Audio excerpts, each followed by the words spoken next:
Bonjour à toutes, bonjour à tous, bienvenue dans Prime Time, votre nouvelle émission avec votre serviteur Wake et Dan, qui a un podcast avec un joueur NFL très connu dans les années 90, Richmond Webb, peut-être futur Hall of Famer, d'ailleurs on le souhaite pour lui. Comment vas-tu, Dan? Eh bien, ça va très très bien.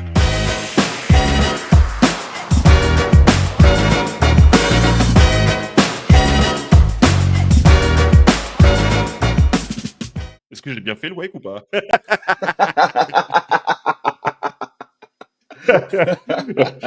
Excellent. Vas-y. C'était bien, c'était bien. Non, c'était bien. Non, franchement, tu l'as. Je le fais la semaine prochaine, ok? Et puis, quoi, la semaine prochaine, le mois prochain, parce que c'est vrai qu'on a oublié de dire c'est un mensuel. Je casse complètement l'intro derrière. C'est magnifique. Et bah écoute, un grand plaisir de pouvoir faire ça avec toi, mon ami. Ça fait longtemps qu'on se renifle, ça fait longtemps qu'on se tourne autour. Mais en fait, on a un gros problème, lui, Wake et moi. C'est qu'il est fan des Patriots, je suis pas des Dolphins. Donc en fait, à chaque fois qu'on se croise, il y a moyen que ce soit chaud. C'est compliqué. Mais on est cool. C'est compliqué. C'est compliqué. On n'aime pas les dauphins. On n'aime pas les Patriotes.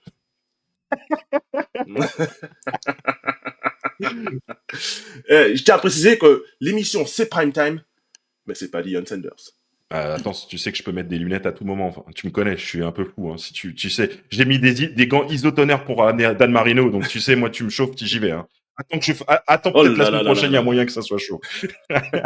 J'espère qu'il va pas le prendre mal parce qu'un blanc limite, je sais pas trop comment il va le percevoir, mais on va essayer de. On va peut-être il y a des choses à éviter. On va pas titiller le mon vieux, le bon Prime Time. Il faudrait pas que son fils il faille derrière. Ouais, c'est ça. Ouais. Son fils, d'ailleurs, on va en parler dans cette émission. Hein. Tu fais bien de le lancer. On a prévu plusieurs thèmes pour vous dans cette émission. On va parler des Browns, on va parler des Eagles, on va parler des Steelers. Et puis, Dan va aussi parler des head coach NFL qui l'ont marqué cette saison, des quarterbacks qui le marquent ou pas cette saison. Suspense. Parce que, voilà. Hein. Donc, suspense. Hein. On va écouter tout ça. D'ailleurs, tiens, Dan, allez, tu veux que je vas-y, lance-toi. Ok, quel honneur. Ouais, vas-y, commence. Eh ben écoute, je vais commencer de façon.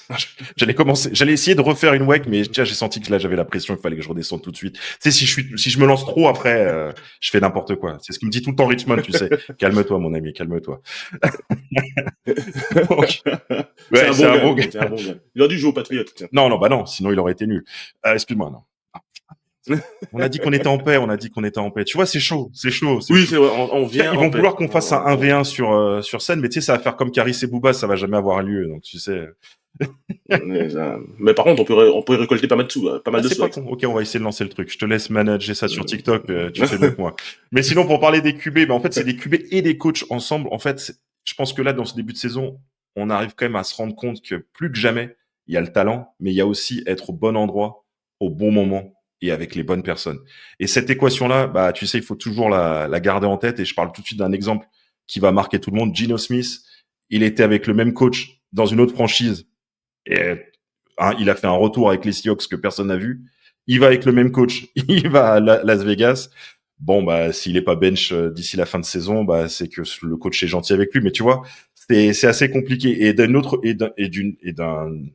côté, tu vas prendre les Jones, Daniel Jones, Mac Jones, aux Colts et aux 49ers, et les gars, il faut gagner leur équipe. Donc en fait, il y a rien de logique, si ce n'est que bah en fait, c'est ça que ça prend une équipe NFL, il faut que tu trouves ton quarterback qui va bien dans ton équipe avec le coach que tu as, et en fait, c'est ce que je dis tout le temps moi. Tant que t'as pas trouvé le bon, bah le mieux que ton équipe puisse faire, c'est de drafter. Alors peut-être pas toujours au premier tour, mais de drafter des quarterbacks régulièrement parce que tu peux avoir un Jordan Love qui traîne au second tour, des choses comme ça.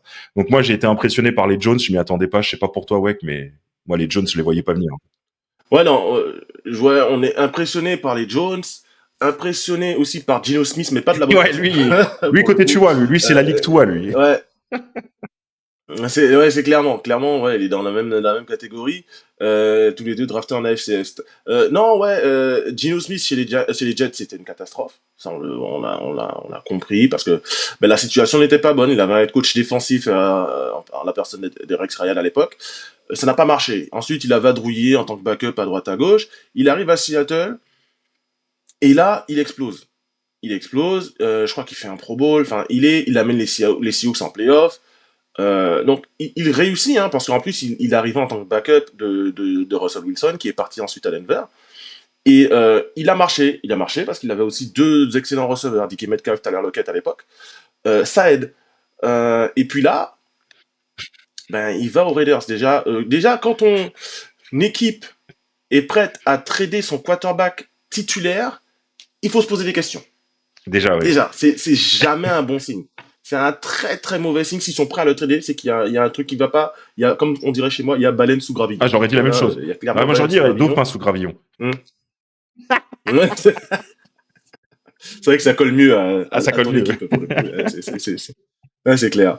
Donc, non, il est en grande difficulté cette année, mais en même temps, qui sont les receveurs à Las Vegas? Voilà, moi, je les connais pas. Enfin, on les connaît, mais c'est pas les grands receveurs, même s'il y a Jacoby Myers, que j'aime bien, forcément. Il a deux bons tight ends, mais il y en a un qui est blessé, donc ça n'aide pas. Et il a une ligne offensive catastrophique. Donc, la situation fait que il s'en sort pas. Clairement. Donc ça, c'est vraiment, comme je le disais, un problème situationnel. Il est allé au mauvais endroit parce qu'on l'a vu Gino Smith marcher à un autre Et endroit. Concernant Ray Jones, c'est autre chose là, c'est le encore. multiverse. Daniel Jones, c'est juste qu'il était dans... Ah ben non, mais clairement, Daniel Jones était juste chez les Giants. Tu peux pas réussir quand t'es dans cette franchise. À mon avis. Hein. Voilà, tu regardes Xavier McKinney, il est parti, il est devenu All-Pro. Regarde Saquon Barkley, il est parti, il est devenu Offensive Player of the Year. Regarde Daniel Jones, il est dans la course au MVP, dans la course au Comeback Player of the Year, dans la course au Offensive Player of the Year. Les trois en même temps. Et il est allé à Indianapolis, qui n'était Donc, pas non plus dans les meilleures conditions, quand même, hein, tu vois. avec un head coach qui était Ouais. sur la sellette cette saison. Clairement, il coachait pour sa survie hein, à Miami, à Indianapolis. Donc, non, comme quoi, déjà d'une, ça prouve que Shane Steichen, c'est un bon head coach. Comme quoi. Hein. C'est la première chose. Et puis, et que Daniel Jones, avec un bon environnement et un excellent running back, eh ben, ça marche. Quand il a fait une bonne saison aux Giants, c'est la saison où Saquon Barkley est stratosphérique déjà, il les amène en playoff. Et là, cette saison, il est accompagné de Jonathan Taylor, inarrêtable. Il est en feu. Pour l'instant, statistiquement, ça doit être le meilleur running back de la ligue. Et les Colts sont la meilleure équipe de la ligue Donc, au niveau du record, 6-1. Donc, au moment où on enregistre. Hein. c'est ça. Et au moment où on enregistre, c'est vrai que les Colts ont le meilleur bilan AFC et NFL même, de façon générale. Et pour Mac Jones, c'est simple. Mac Jones, on l'a pas. Alors, je suis très bien placé pour en parler, puisqu'on l'a drafté chez mes Patriots il y a quelques années de cela. Beau, hein. Il a joué. Ouais, non, mais en plus, à l'époque, je voulais drafter Justin Fields. Donc, tu vois. Ouais, je sais pas si ça aurait été mieux. Quoique, on a eu bon endroit, bon moment, on sait jamais. Bah après, c'est ça. Moi, je suis un fanboy de Justin Fields. Donc, tu vois, bon, voilà. Mais concernant Mac Jones, clairement, Bill Belichick ne l'a pas aidé. Il lui a mis Matt Patricia en tant que coordinateur offensif et Joe Judge en tant que coach quarterback. Non, tu vas pas aller bien loin avec ça malheureusement. Il était pas entouré, on n'avait pas de receveur au-dessus du lot. En plus, on a tradé Jacoby Myers l'année d'après. Enfin, il était vraiment vraiment pas aidé. Et ça en dit aussi long sur la capacité de Kyle Shanahan en fait. Elle est là la vraie différence, c'est que Mac Jones a commencé avec en fait, c'est le coaching, bêtement. Hein. Parfois, c'est le coaching. Dans sa situation, avec un head coach comme Kyle Shanahan, qui est un gourou offensif, un gourou pour le quarterback aussi, en général, si tu as un minimum de capacité mentale, pas forcément physique avec Kyle Shanahan, mentale, tu t'en sors. Et on voit que Mac Jones, il les a. Ouais, je trouve que Kyle Shanahan, les 49ers, c'est un peu une équipe plug and play quoi, pour un quarterback. T'as l'impression que tu mets n'importe lequel. Si l'équipe, elle tourne, parce qu'il y a aussi ça va tourner. Hein. Et en plus, ils perdent Deebo Samuel. Tu te dis, bon, quand même, il y a des départs. Hein. Ça, c'était quand même assez... Deebo Samuel, il était quand même assez spécifique dans cette équipe. Il était capable de jouer running back comme receveur, tu vois. Donc, mais vraiment, tu as des équipes comme ça, plug and play. Et en fait, je trouve que le meilleur exemple pour résumer tout ça, c'est Baker Mayfield. Baker Mayfield, tu vois, lui, un peu comme à la Geno Smith, il arrive aux Patriots. Oh, aux Patriots. Il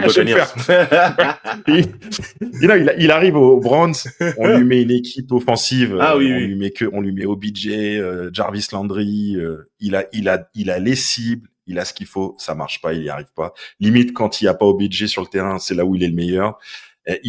Il fait une C'est ça. saison Covid en 2020 où ils sont pas loin de sortir les Chiefs. Hein. Ça s'est joué à pas grand-chose, à l'expérience en fait.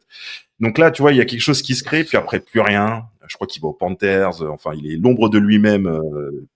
Ouais, il a été blessé entre Ouais, temps. Après sa saison extraordinaire où ils font finale AFC, la saison d'après, il se blesse à l'épaule. Et un peu après cette blessure-là, il n'a plus jamais été le même à ouais. Cleveland. Et après, donc il fait des équipes. Et là, il arrive aux Buccaneers. Et moi, en ce début de saison, je trouve que c'est le quarterback le plus tripant à regarder. Tu vois, c'est vraiment cool à le voir Non, mais jouer. Et comme quoi, tu vois, rien n'est écrit finalement. Tu sais, on a toujours tendance à dire, bah lui, il est fini. Ce quarterback-là, il fera pas l'affaire. Et en fait, ça dépend vraiment en fait, des conditions. Shaquan Barkley, s'il était allé chez les Dolphins, il aurait peut-être jamais fait la saison qu'il a fait l'année dernière, tu vois. Je sais pas pourquoi. Je pense que tu es c'est d'accord avec clair. moi. Je le dis, Je pense hein. que là, on n'a pas besoin de débattre. On Ouais, je débat suis pas tout à longtemps. fait. Ok, ça va.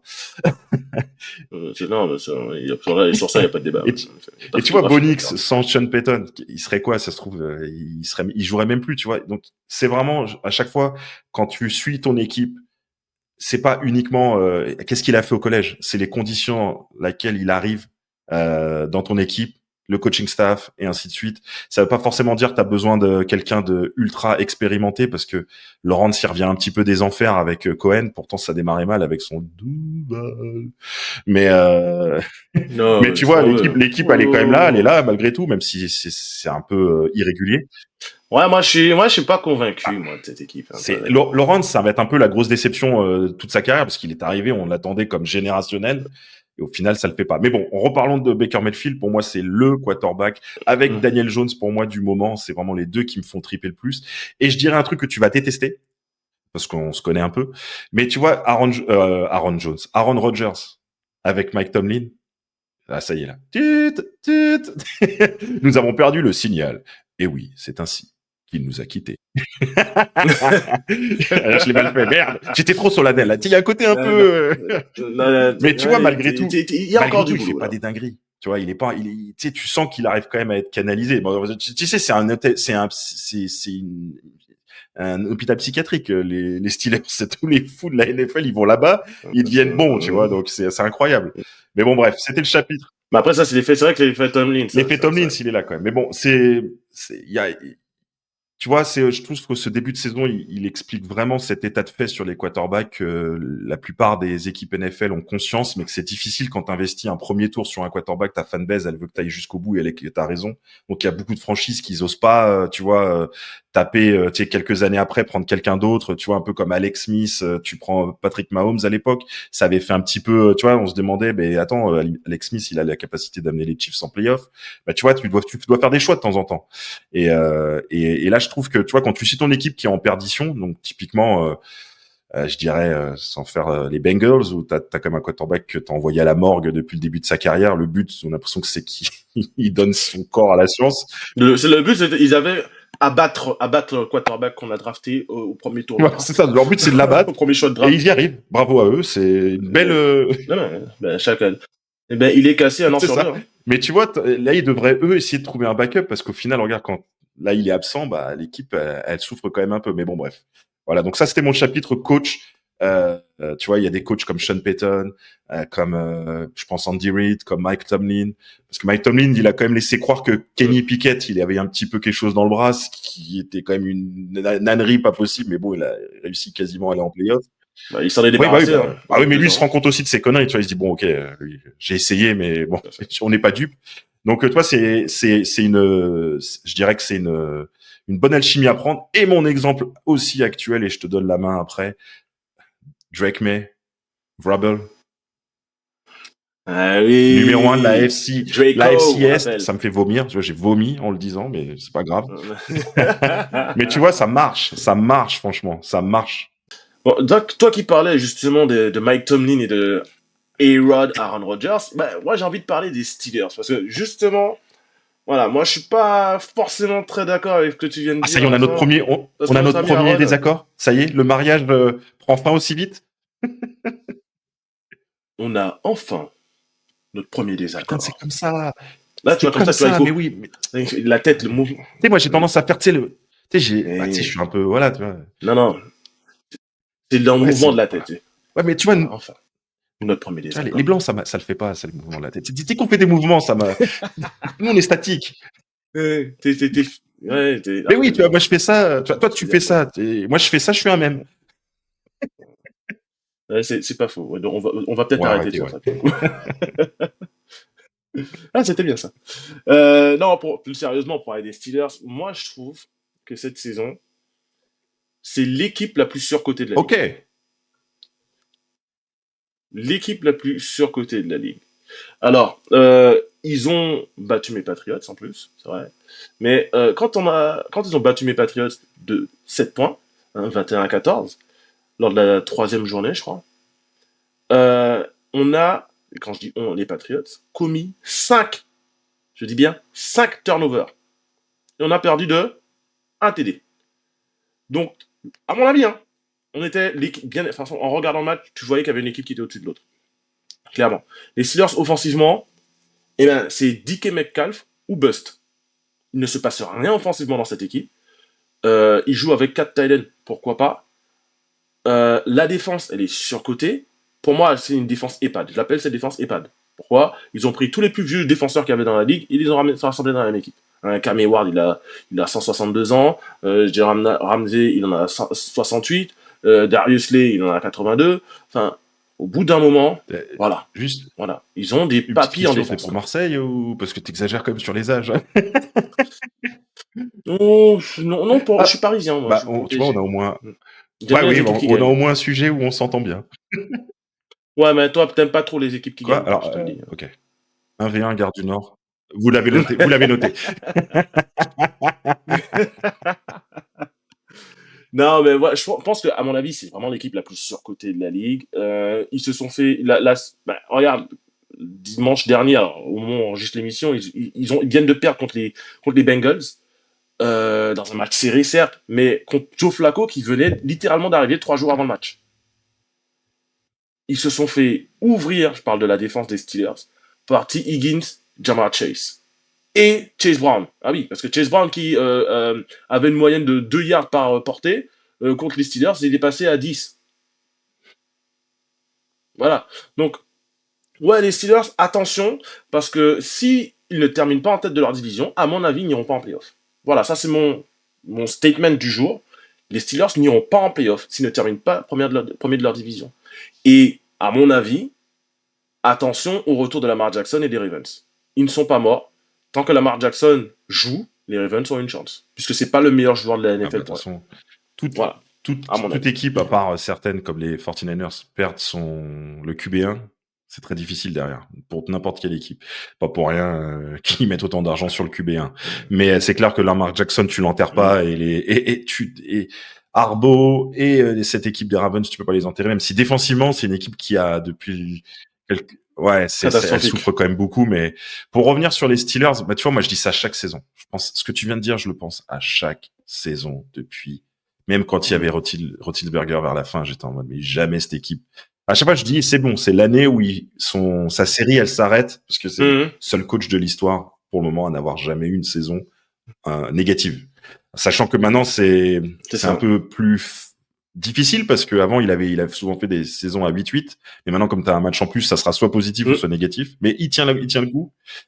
C'est ça. Mais en fait je trouve que c'est un peu en fait c'est un peu ça la NFL et le football, c'est-à-dire que tu as aussi une chance de la victoire et je trouve que Tomlin il a cette chance de la victoire et c'est souvent pas génial, c'est souvent pas très beau, mais c'était aussi comme ça même dans les années 90, début 2000, c'était pas une équipe, tu sais, t'avais le bus, t'avais Jerome Bettis, mais si tu te souviens, Cordell Stewart, il lançait des parpaings, le garçon. C'était un assassinat de la passe. Lui, il était là pour montrer que les passes, Il a,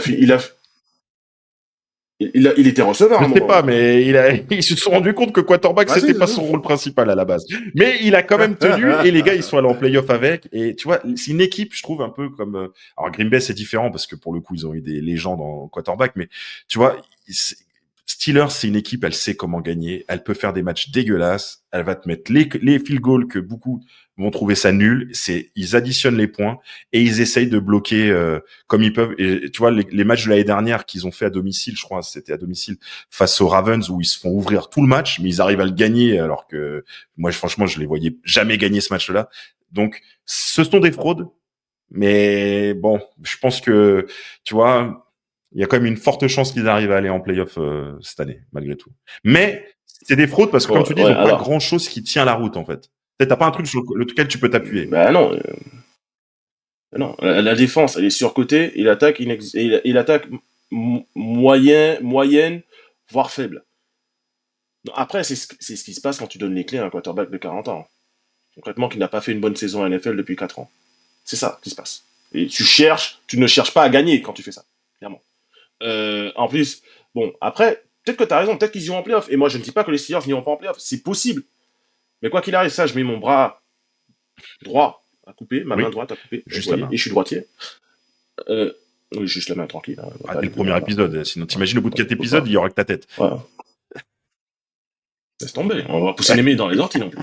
Euh, non, clairement, les Steelers ne gagneront pas de playoff cette année, de match en playoff cette Ça va année. être compliqué. Ils ne gagneront pas de match en playoff cette année. Et, je viens de regarder la stat, ça fait depuis 2016 qu'ils n'ont pas gagné un match en playoff. En 2016, mes contours, ils étaient mieux que ça, je te C'est le dis. vrai, j'ai vu des photos plus jeunes, c'était autre chose, je suis d'accord. Bah, tu sais, maintenant que tu dis ça, pas gagné en playoff, tu sais, moi, quand tu me dis 2016, je dis, wow, c'est mortel quand même, c'est beau. Parce que nous, ça fait depuis 2000. Donc, tu sais, Ouais, non, mais vous, c'est plus compliqué. bon, Hein. nous, il y a Nous, on sait que une, bah, vous êtes une franchise qui est ah, nous, on habituée à fait perdre. venir Drew Brees, Les on fait venir Steelers, Drew Brees et on dit non, on le prend pas, il est blessé, puis il devient Hall of Famer chez les Saints, tu vois. Nous, c'est ça, tu vois. Nous, on a un côté un peu, on aime bien. et Et gagner un en plus, il Super a Bowl gagné en le plus. Ouais. Super Bowl face à Manning. Euh, Ouais, ouais. Ouais, vous aviez Nick Saban en tant que coach, vous l'avez dit, bon, bah voilà. dégage. Hein. Et puis après, il est devenu le meilleur coach de l'histoire du college football. Ah, vous aviez aussi Wes Welker. Oh, c'est pas grave, Wes, tranquille, c'est Bon, bon, on tu va te se calmes passer de par toi. contre. Non, mais c'est vrai, vous faites de très bons J'aime pas choix. quand tu dis ça. J'en ai marre. Et tu sais, c'est parce que, en fait, les Patriots, on doit vous respecter en France parce que vous êtes la seule franchise à avoir vraiment donné la chance à un joueur français, Richard Tarditz, en 1990, Et qui oui. jouait les troisième downs. André Tippett sortait et lui, il était là pour faire un blitz, justement, pour saquer. Incroyable. Il a joué face à Richmond Wade, d'ailleurs. C'est beau, tu Ouais, vois. Je les ai réunis. Bon, Richmond incroyable. se souvenait pas de lui. À 90, année Ouais, tu PSS. vois, Hein. c'était sa première année. J'ai retrouvé le match d'ailleurs où la télé parle de lui, tu vois, c'est incroyable. Il faudra que je lui envoie d'ailleurs. C'était magnifique. Incroyable. Bon, alors, Incroyable. Un toi, monument. de toute façon, je sais que tu as décidé de nous amener dans les abysses parce que après les Steelers, qui est quand même, c'est pas une équipe très jolie à avoir joué. Si tu veux voir du beau football, tu vas peut-être voir les Lions, tu vois, si tu dois choisir entre les deux. Et là, tu as C'est décidé de clair. parler des Browns, c'est ça? Ou tu veux direct passer sur les Eagles? En fait, c'est juste, tu veux qu'on soit déprimé Non, ou tu veux non, qu'on soit heureux? Tu vois, juste, tu nous dis. mais on sera quand même déprimé dans les deux cas parce que je vais pas dire du bien des Eagles. Mais les Browns, alors tiens, on va parler des Browns. Les Browns. Les Browns. Déjà, tu vois qu'il y a un problème au niveau de la gestion de cette équipe. Mais ça, c'est pas nouveau. C'est les Browns. Les C'est Browns. les Browns. T'avais un quarterback, Baker Mayfield. Certes, qui se revenait de blessure, qui revenait d'une saison plutôt moyenne, et tu décides de t'en débarrasser, d'envoyer deux premiers C'est tours ça. de draft pour aller chercher Deshaun Watson. Alors, à l'époque, tu te dis pas, attends, Houston, ils ont un quarterback qui est top 5 à l'époque. Parce que quand même, on remet les choses dans leur contexte, à l'époque, Deshaun Watson, c'est Ouais. quarterback top 5. Et ils sont prêts à le trader. Il y a baleine sous gravillon, ou dauphin sous gravillon, dauphin sous caillou, tu vois. Donc ils se débarrassent de Baker Mayfield. Ils ont littéralement un quarterback de franchise et ils s'en débarrassent pour prendre un déchéance Watson au final. Et après, à partir de ce moment-là, c'est la débandade, la dégringolade totale. Et ils se retrouvent aujourd'hui à drafter deux QB. Deux QB. Parce que cette main, on la voit Ouais. pas, mais on voit cette main-là. Du coup, deux QB. Dylan Gabriel au 3e tour et Shedeur Sanders au 5e tour. Moi, il faudrait m'expliquer. Hein. Moi, j'ai regardé un peu de college football l'an dernier. Dylan Gabriel, bon, c'est un mec qui a fait 350 matchs en college football parce qu'il n'était pas capable d'aller en NFL avant. Donc déjà, ça Bonne pose problème. difficulté, ouais. Et puis, t'as Shedeur Sanders, qui était projeté par certains premier tour de draft. Deuxième tour, moi, ça m'aurait pas choqué deuxième tour de draft. Parce que j'ai regardé, c'est vrai que ça avait plus l'air d'un deuxième tour de draft qu'un premier tour de draft. Mais pourquoi? Là, déjà, il va au 5e tour. Tu sais que c'est pas le choix du coach, parce que le coach, il a choisi Dylan Gabriel. Et la façon dont le coach se comporte avec Dylan Gabriel depuis le début du training camp, tu sais que c'est son choix. Et là, l'owner, le proprio, il dit, oh non, non, moi je veux le petit Sanders là, donc on va le chercher. Donc ils prennent le petit Sanders. Donc là déjà il y a conflit. Tu sais que le coach va pas mettre Shedeur Sanders dans les meilleures conditions pour réussir. Et c'est ce qui a été fait tout le long du training camp et de la off-season. Clairement, clairement, clairement, il n'y a même pas photographie. Et là, tu arrives, tu fais starter Joe Flacco en début de saison. Pourquoi pas, c'est le quarterback vétéran, il va aider les petits jeunes. Non, moi j'appelle Joe Fiasco, Oui, mais pourquoi pas. Joe Fiasco, hein, c'est un quarterback qui a de la bouteille, il a déjà réussi avec les Browns, en plus la dernière fois qu'il était venu chez les Browns. Ça fait sens. Et là, tu sais et c'est là que tu sais que c'est la merde. Parce que le GM a envoyé Joe Flacco dans la division. Oui. C'est quand la dernière fois qu'une équipe trade son quarterback titulaire dans sa division. Je n'ai jamais vu ça. C'est un peu couillon, quoi. Autant donner ton playbook, hein, ton playbook. Mais d'ailleurs, il sait faire, je crois, Billy Chick dans l'histoire. Non, Il était bon pour ça. Et ça bah oui, mais les attaques, je te voyais sérieux, je me suis dit que t'étais lancé dans ton truc, il fallait bien que je t'en mette une petite quand même. non, mais clairement, oui, non, mais je prends. J'ai pas parlé de la balle dégonflée, hein, toi, je suis pas encore, j'y suis pas encore. Oh là là, j'y suis pas, je n'y suis pas. Premier épisode, cool, safe. On va. Tranquille. On n'est pas encore dans la boxe, là. On y va, on a prévu 3-4e, vers la fin de la saison, quand on sera en player, vous inquiétez pas, ça sera un plus. Ça sera toujours on sera ici dans le studio, et on sera mort, en fait, on va se tuer. Non, mais tout ça pour dire que le coach, en plus, il a dit en conférence de presse, mais ouais, on m'a pas consulté, il est parti, j'étais surpris, bon, ben pourquoi pas. Et tu as vu la réaction de Mike Tomlin avant d'affronter les Bengals, il a dit, ah bon, en fait, ouais, je comprends pas pourquoi on envoie Joe Flacco à Cincinnati, parce que, ouais, ça se fait pas, tu vois. Et il était en panique, et il a eu raison, parce qu'il les a ouverts après. Donc, moi, je comprends pas cette équipe qui fait tout pour se saborder, parce que là, Dylan Gabriel, depuis qu'il est arrivé, alors, il est pas mauvais, mais il est, comme disaient les jeunes, mid. C'est-à-dire qu'il ne prend aucun risque, il fait aucune passe au-delà de 10 yards. Toutes ces passes, c'est des checkdowns ou des passes de 5 yards. Et les attaques des Browns n'avancent pas. T'as un Jerry Jeudy, alors qui est peut-être pas un receveur numéro 1, mais qui est quand même un bon receveur en NFL, qui est transparent cette saison. Pourquoi? Parce que les Browns n'avanceront pas tant que Shedeur Sanders ne sera pas le quarterback titulaire de cette équipe. Je ne dis pas qu'ils iront loin. Je ne dirais pas qu'ils vont pas se qualifier en playoff, ça il faut oublier, ils n'ont pas l'effectif pour de toute façon. Ils ont la défense pour, pas l'effectif en attaque pour. Mais avec un quarterback comme Shedeur Sanders, au moins, ils auraient de meilleurs résultats. Avec un quarterback comme Dylan Gabriel, ils n'iront nulle part. Mais c'est clair, et tu vois, je vais même te dire, au vu de la situation, tu vois, si vraiment tu avais un GM et un coach qui voient plus loin que cette saison, parce qu'en fait, je pense que eux savent qu'ils vont pas aller plus loin que cette saison.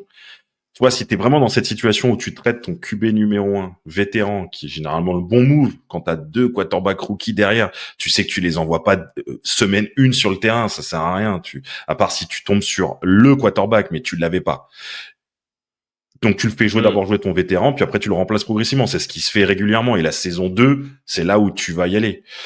Là, et donc dans ces cas-là, vu dans le côté désespéré dans lequel ils sont, bah justement, c'est le meilleur moyen de lancer Shedeur Sanders. Si ça se trouve, ça va être la bonne surprise. Ce qu'on imagine, en tout cas, il peut, je pense, faire gagner des matchs à son équipe, mais au travers de ses prestations.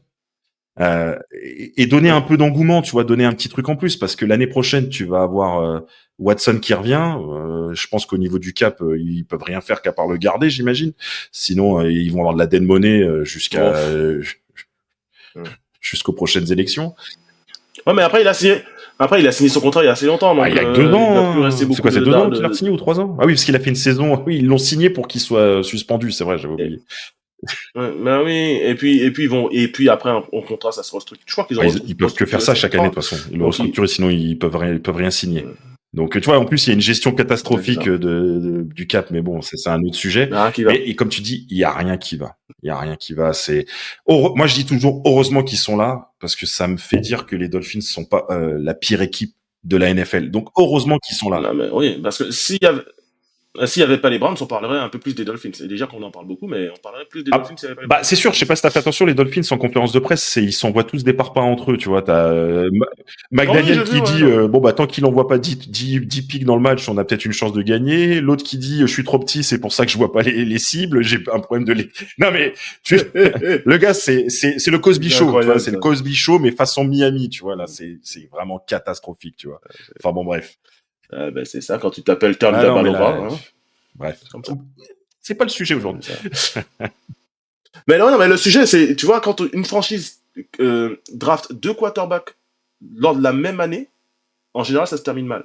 La dernière fois que c'est arrivé, et la dernière fois dont je me souviens, c'est 2012, les Ouais, Redskins à l'époque, qui draftent RG3 en second après Andrew Luck, et qui draftent au quatrième tour Kirko, le fameux Kirko cousin, notre Kirk cousin. Cousins, qui était drafté. Ouais, c'est notre. Alors, peut-être le tien, mais pas le mien, mais ouais, du coup. Ah, ça y est, ça y est. mais, Ça y est, il veut non, non, mais pas. voilà, tu vois, je veux dire, Tu on fais va pas de pas. don, toi aussi. J'ai remarqué que t'es pas dans le don. Mais après, c'est un mec sympa, hein, c'est Ah, un il a mec l'air, hein, sympa. c'est sûr.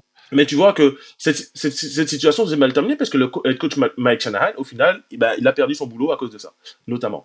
Donc, ouais, c'est pas le bon plan. C'est pas le bon plan. Si tu draftes deux quarterbacks, en plus au troisième et au cinquième tour, tu sais Mm. que tu as un problème de power struggle, comme on dit en anglais, entre le GM et l'owner et le head coach. Tu sais qu'il y a un truc qui va pas. Je suis censé dire quoi à la sortie Bah, là? tu dis au Dis revoir, c'est comme ça merci de qu'on nous fait. Mais avoir lui, écoutés. le mec, ça y est, il s'est mis au flag football. Ça y est, il en peut plus. Tu vois, il fait sa star. Vas-y, je fais quoi? Donne-moi le script. Ça Donne-moi le fait ça script. fait 7 Donne-moi ans le que j'en fais script. du Je te donne flag si tu me donnes football. le script. Non, mais Là. arrête.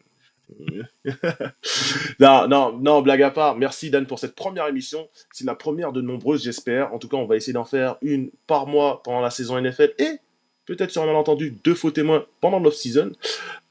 C'était Prime Time avec Wake et Dan. Laissez des commentaires, allez nous suivre, on va créer des petites choses. Donc allez nous suivre sur les réseaux, en tout cas pour l'instant sur nos pages perso. Peut-être on aura une page Prime Time très bientôt. Et puis en attendant, prenez soin de vous. Et sur ce, peace. À bientôt. Voilà, on a bientôt à au revoir.